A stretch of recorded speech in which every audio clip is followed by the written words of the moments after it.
So generally, a real-life network system contains hosts, servers, routers, switches, firewalls, and, well, sometimes many other components. So you're going to need to divide the network, do some cabling, and configure the components as well. However, that's not all. And I might even go so far as to say that may be the very least. So in other words, you're still going to need to do more, both with the physical components as well as software. But what should you do when you need to try to simulate a network? Now, as an individual, you can, of course, pay for all the network components and equipment, but I don't think that's going to work here. So, thanks to virtualization technology, that's going to help us build our own network system. So, I think virtualization is a great place to start. Although I'll tell you this, that containerization technology, that's coming up in the field these days, but you're going to want to start by learning virtualization. VMware Workstation Player. So with virtualization software, you can create a fully functional real-life network inside your host computer. Virtualization software is very powerful, and they also have a rich set of features that compare to dual booting machines. They mostly support cloning a virtual machine, and you can duplicate a VM as well. And again, most of them provide taking snapshots of the VM so that you can revert back to a clean state just in case you mess up your machine. So this feature, Revert Back, is terrific, and you'll certainly understand what I mean if you can't visualize it yourself when we practice.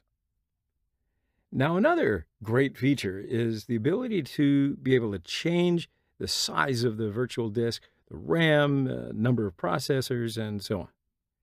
Now, naturally, you're also going to find the networking options in virtualization software are impressive. Generally, they have a different perspective for networking. Host-only, NAT, and bridged are only some of the options. So at the very beginning, that might confuse you, but don't worry, because in the demo section, I'm going to show you how you can choose and configure these options.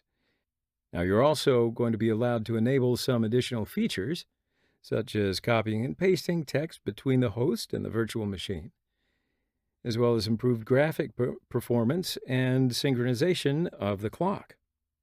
Now, of course, along with these features, there are some drawbacks when you need to run a processor-intensive task, such as cracking passwords. What? We get to crack passwords?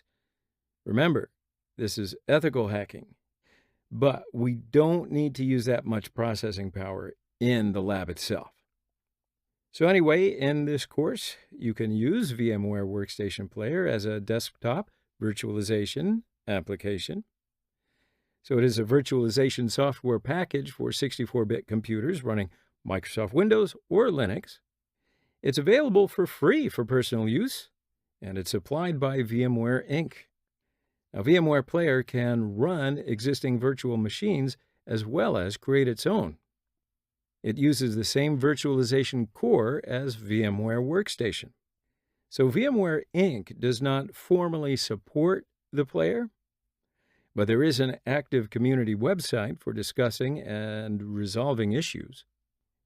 Now, I think that its power lies in the fact that it's deceptively simple to use. But I don't have the intention to tell you everything about it. You really should familiarize yourself with all the features that certainly I tell you about virtualization software and anything else that you've either gathered before or can research on your own.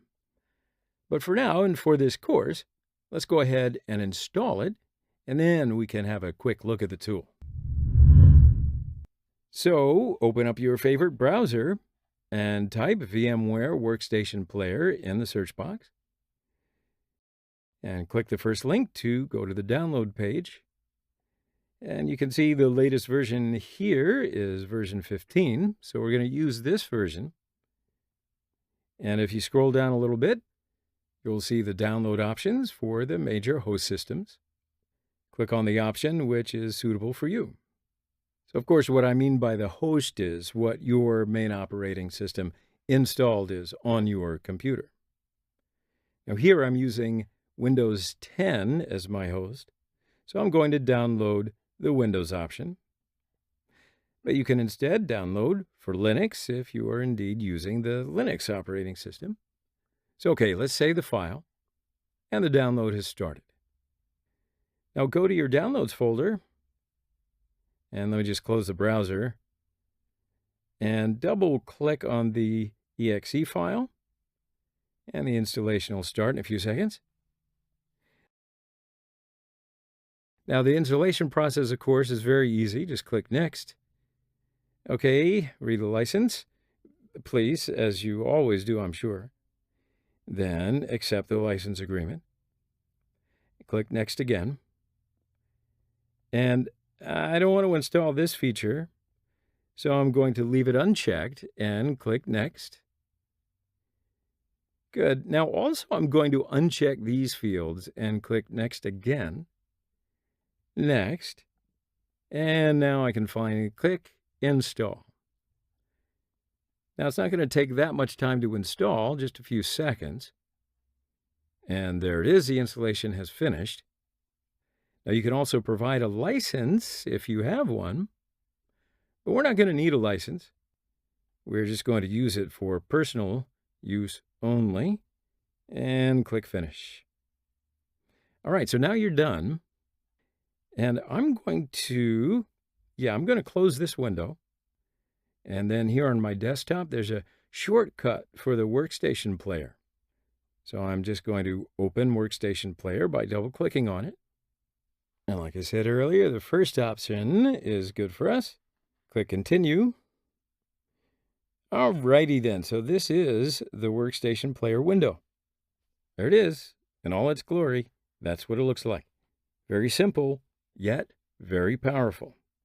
So at this point, I'll offer congratulations because you have installed VMware Workstation Player.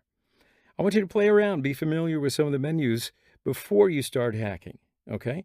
So right now, let's install some of the other components for your lab.